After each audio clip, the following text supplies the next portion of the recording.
ठीक है, तो अब सिंधु घाटी सभ्यता के सवाल पूछते हैं। लेक्चर देख चुके हैं तुम। Yes, sir. हाँ, सबसे पहला सवाल, सिंधु घाटी सभ्यता के लोग किस धर्म को मानते थे? Sir, option.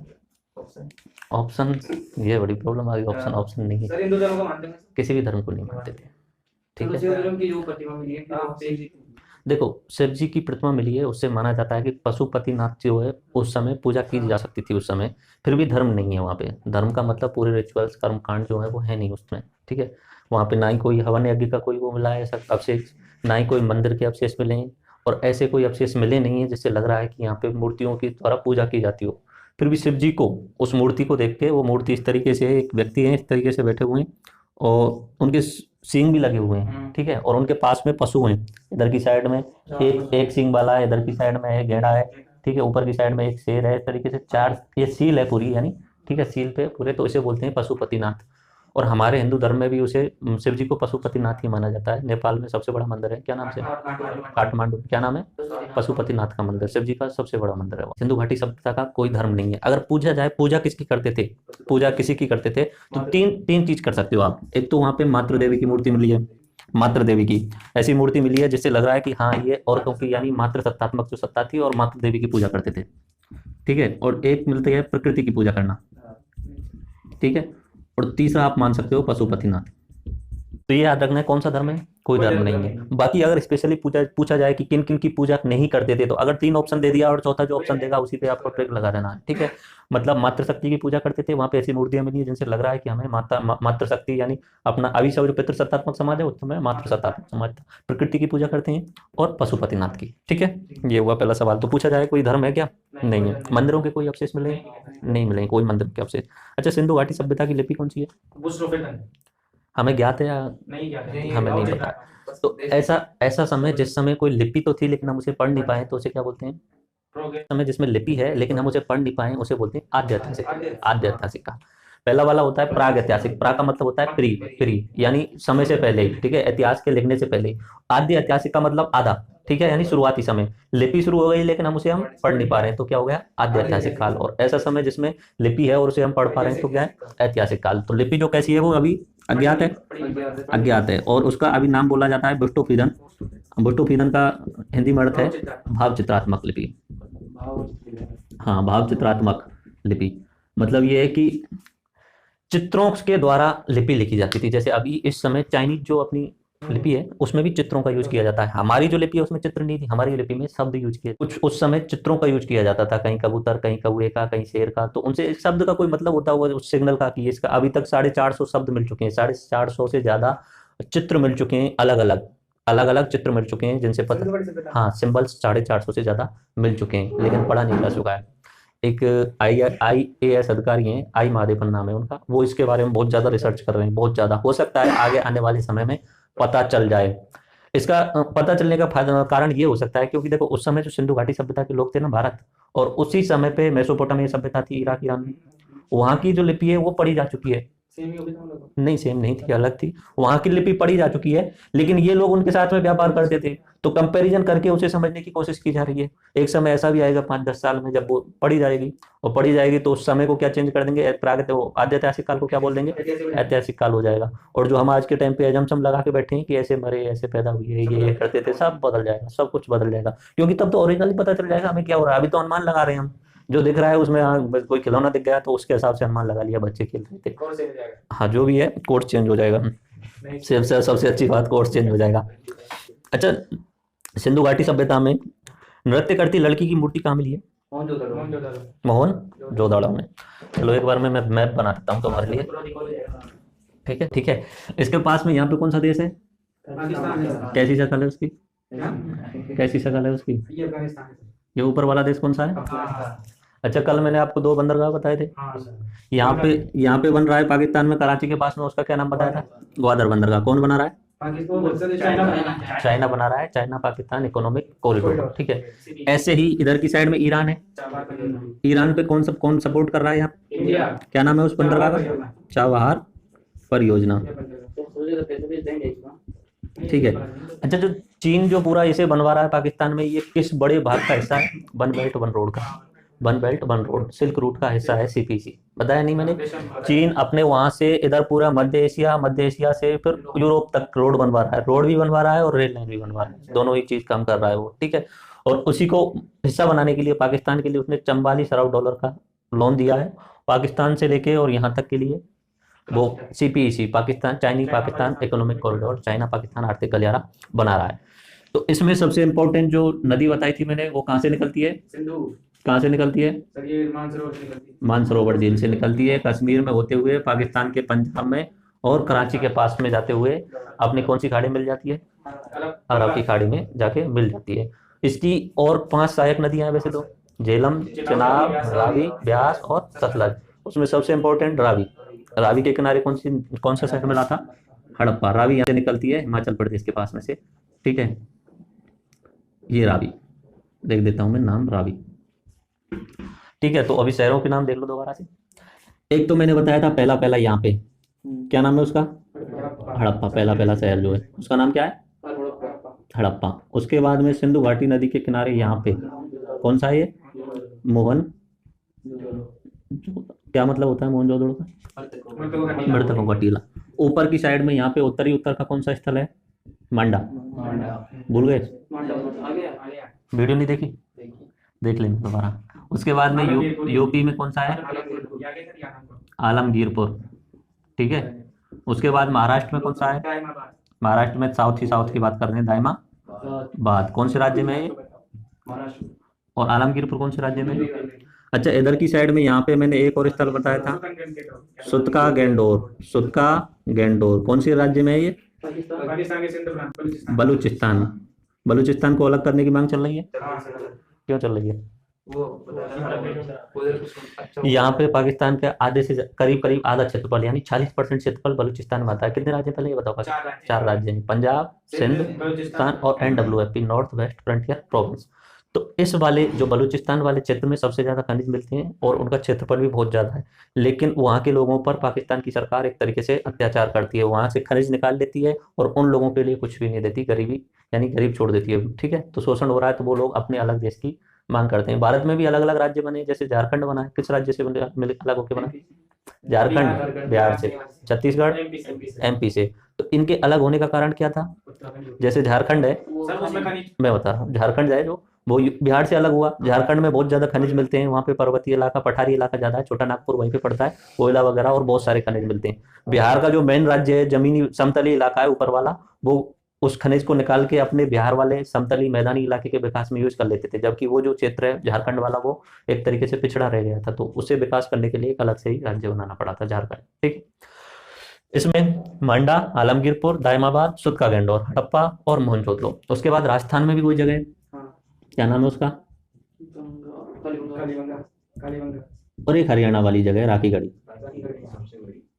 वो राजस्थान में सबसे बड़ी है, और पूरे इसमें सबसे बड़ी मोहनजोदड़ो है।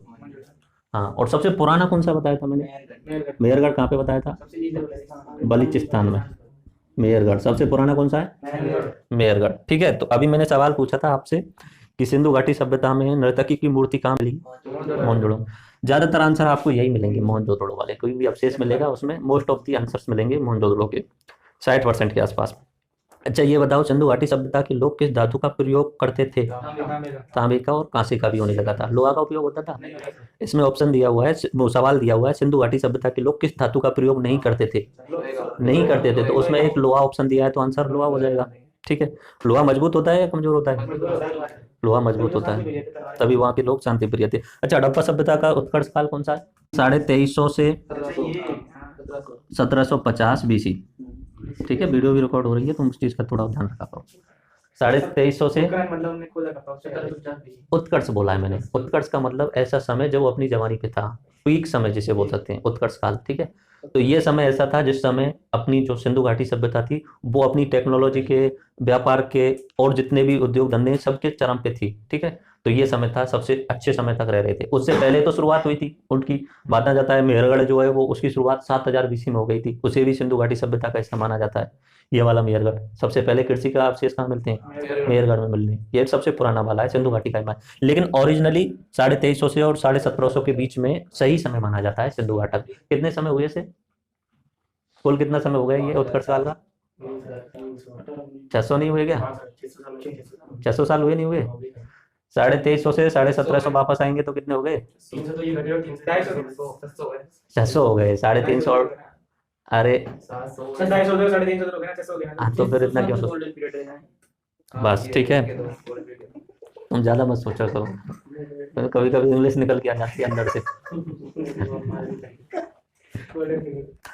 अच्छा, फिर वही सवाल आ गया, कहाँ से कि नर्तकी की मूर्ति का उत्खनन कहाँ पे प्राप्त हुआ है? ये सवाल आपका यूपीएससी 2016 का है और आरएएस 2010 का है। लास्ट वाला जो ये वाला सवाल है, उत्कर्ष काल कब का था, ये आरएएस 2010 का है। ठीक है, अभी मैं बोलता भी चलूंगा। आरएएस 2007 का वो सवाल था लोहे वाला। अच्छा, मोहनजोदड़ो के आवासीय गृह बने हुए थे, किससे बने हुए थे? ईंटों से। और ईंटें कैसी थी? पकी हुई ईंटें थी। ठीक है, ये भी तुम्हारा जो सवाल है वो अपना जो है आरएएस 1993 और राजस्थान पुलिस 2007 का है। सिंधु घाटी सभ्यता की लिपि की सूचना ज्ञात होती है। लिपि थी, इसका पता कैसे चलता है? पता कैसे चलता है कि सीलों से, मोहरों से, मोहरों से, मोहरों से, मोहरों से। C14 से नहीं, C14 से तो समय का पता चलता है। तुम कभी कभी उल्टी बातें कर जाते हो, वीडियो पूरी देखना दोबारा जाके। वर्तमान समय में सिंधु घाटी सभ्यता का सर्वाधिक उपयुक्त नाम होना चाहिए हड़प्पा नाम। देखो, ऐसा है कि ओरिजिनली सबसे पहले हड़प्पा शहर खोजा गया था, उस समय इस सभ्यता का नाम रख दिया गया हड़प्पा सभ्यता। ठीक है, उसके बाद में दूसरा मोहनजोदड़ो खोजा गया। ठीक है, जितनी भी शुरुआती खुदाई हुई थी 5-10 साल में, वो पाकिस्तान के इस नदी के सारे हुई थी, तो हड़प्पा की जगह उसे सिंधु घाटी सभ्यता बोलने लग गई, सिंधु घाटी सभ्यता। लेकिन बाद में धीरे धीरे पता चला कालीबंगा, राखीगढ़ी, आलमगीरपुर, दाइमाबाद, लोथल और धोलावीरा। ठीक है, हाँ, ये गुजरात के लोथल और धोलावीरा। अब ये कौन से सिंधु घाटी नदी से जुड़े हुए हैं? ये तो बिल्कुल अलग है। तो इससे फिर पहले ही स्थल, जो स्थल पहले नंबर पे पाया जाता है ना, उसी के नाम पे उस सभ्यता का नाम रख दिया जाता है। जो भी जगह पहली बार खोजी जाएगी, तो हड़प्पा है तो उसकी जगह पे, उसी नाम स्थल के स्थान पे हड़प्पा सभ्यता बोला जाएगा। आगे समझ में बात? उसके बाद में बताइए, किस पुरातात्विक स्थल से जुते हुए खेत के साक्ष्य मिले हैं आरएस 1995?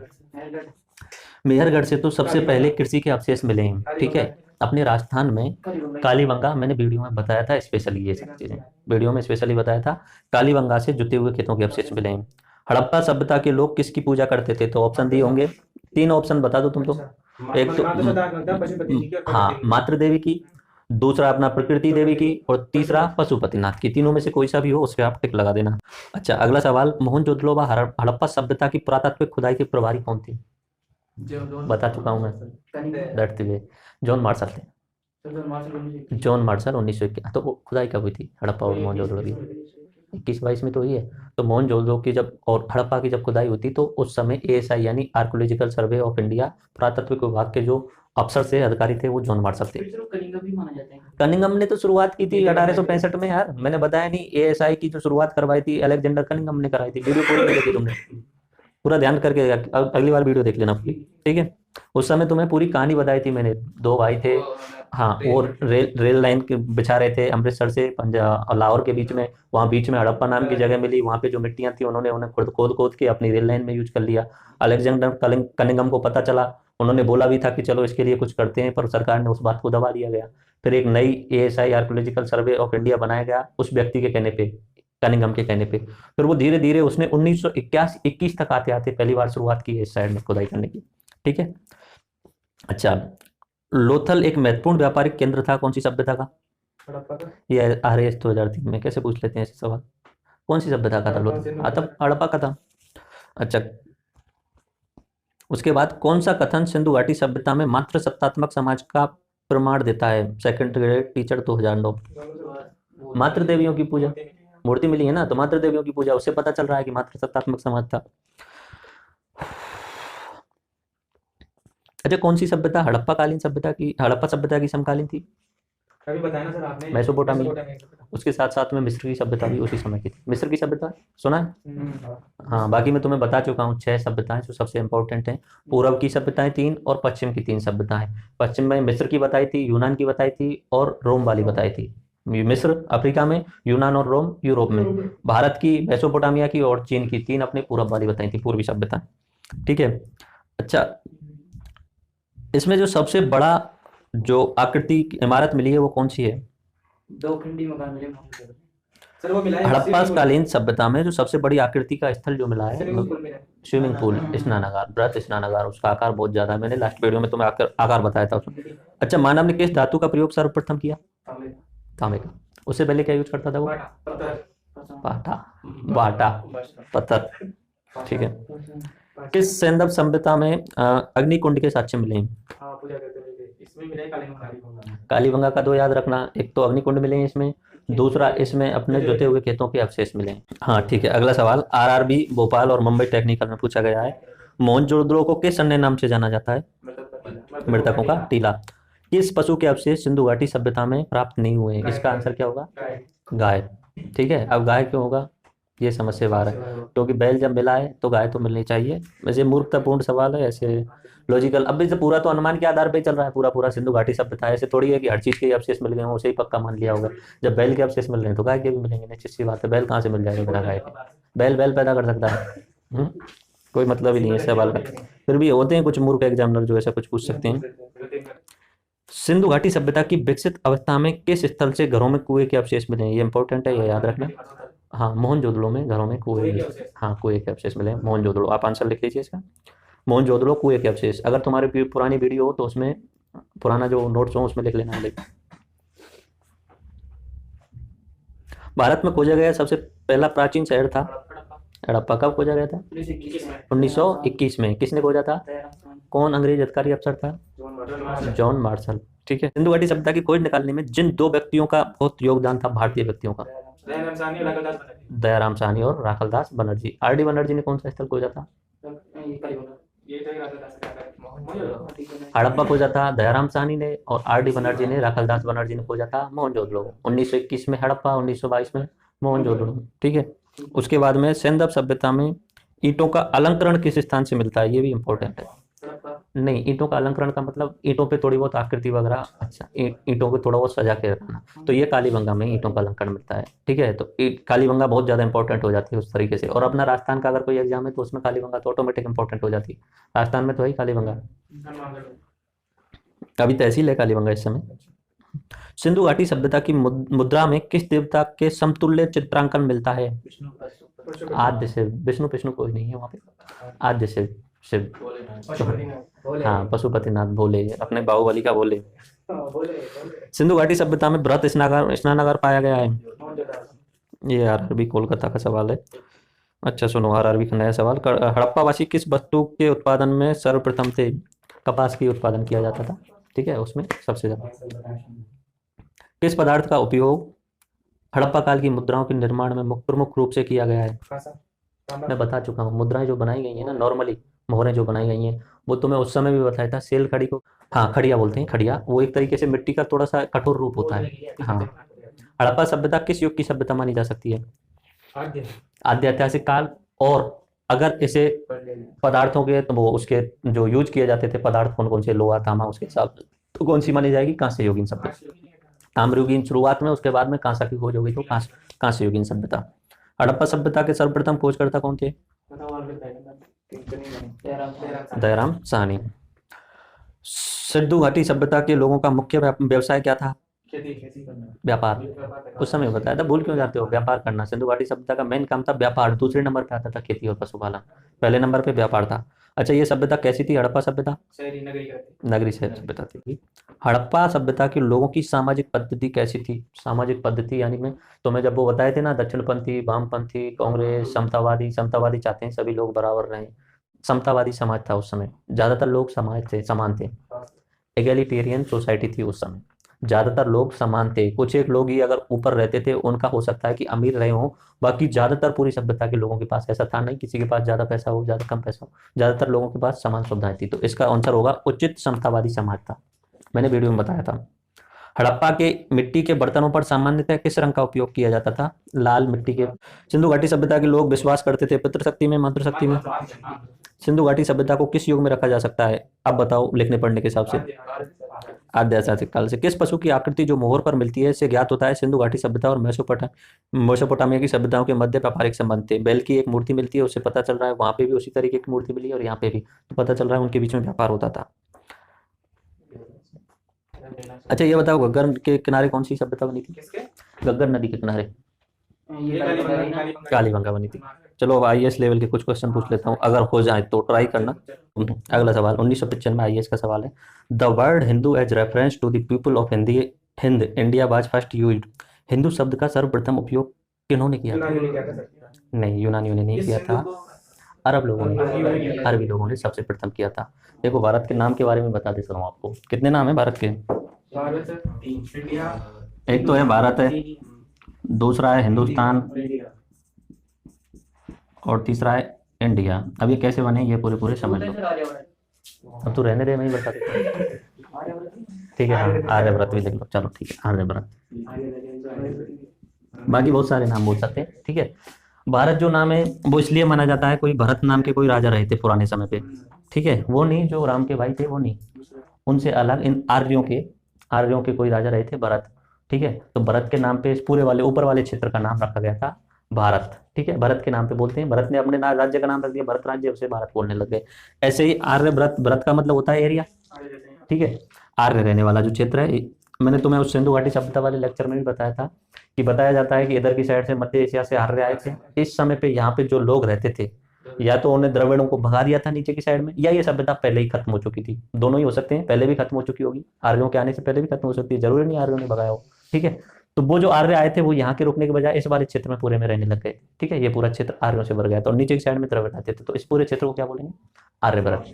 अब हिंदुस्तान क्यों बोलते हैं? सिंधु नदी, देखो ये नदी कौन सी है? सिंधु नदी।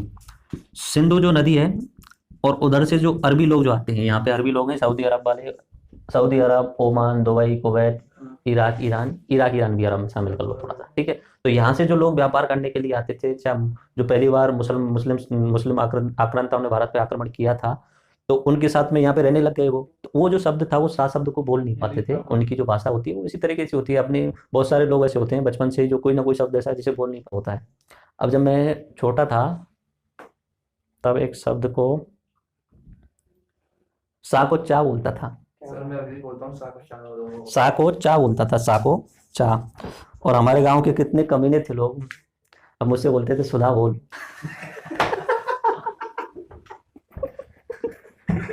जबरदस्ती 10-20 लोगों में सुधा बोल, अब मैं जरूर बोल। चलो ठीक है, वो सा को हाँ बोलते थे, उधर की साइड से जो भी लोग आते थे वो सा को हाँ बोलते थे। तो उन्होंने क्या बोलने लग गए? हिंदू। और हिंदू से क्या बन गया? हिंदू। और हिंदू जहां पे रह रहे हैं उस क्षेत्र को क्या बोल दिया गया? हिंदुस्तान। ऐसे अब बात करते हैं इंडिया वाले शब्द की। इंडिया जो शब्द बना है वो यूनानियों के कारण, लैटिन भाषा के कारण, ठीक है। इंडिया नहीं था, इसे सिंधु बोलते थे, सिंधु को इस तरीके से सिंधु, ठीक है। अब सिंधु उनसे बोलता नहीं था तो वो सिंधु की बजाय सिंडस बोलते थे, सिंडस इस तरीके से सिंडस। अब सिंडस में भी उन्हें आलस आता था, हर चीज का वो स्वरूप ढूंढने की कोशिश करते हैं। सिंडस से उन्होंने कर दिया इंडस। अब इंडस से क्या बना दिया गया? इंडिया बना दिया गया। तो ये पूरा प्रोसेस है इंडिया बनने का और हिंदू शब्द का, ठीक है। तो इसमें ये सवाल पूछा गया है, आईएएस का एग्जाम है 1993 का। The word Hindu is reference to the people of Hind was first use, किसने यूज किया था पहली बार? अरबियों ने। आईएएस में भी आ चुका है 2001 में। Which one of the following animals was not represented seals and terracotta art of the Harappan culture. ये सवाल सही है, इस तरीके से पूछना चाहिए। उसमें जो मैंने पूछा था छत्तीसगढ़ पीएससी वाला कि कौन से पशु के अवशेष नहीं है, ठीक है, तो उसमें गाय का आंसर दिया था, मेरे हिसाब से वो गलत था, गाय भी उस समय मिलना चाहिए। लेकिन इसमें जो सवाल पूछा है ना आईएएस में वो सही तरीके से पूछा है। दोबारा सुन लीजिए, which one of the following animals was not represented seals and terracotta art of the Harappan culture. Harappa सभ्यता का कौन सा पशु सील्स और टेराकोटा में नहीं था? गाय। सील्स में और टेराकोटा की जो सील्स बनी हुई उनमें गाय का चित्र नहीं मिला है, तो ये सवाल सही है मेरे हिसाब से। दिस इज राइट सवाल।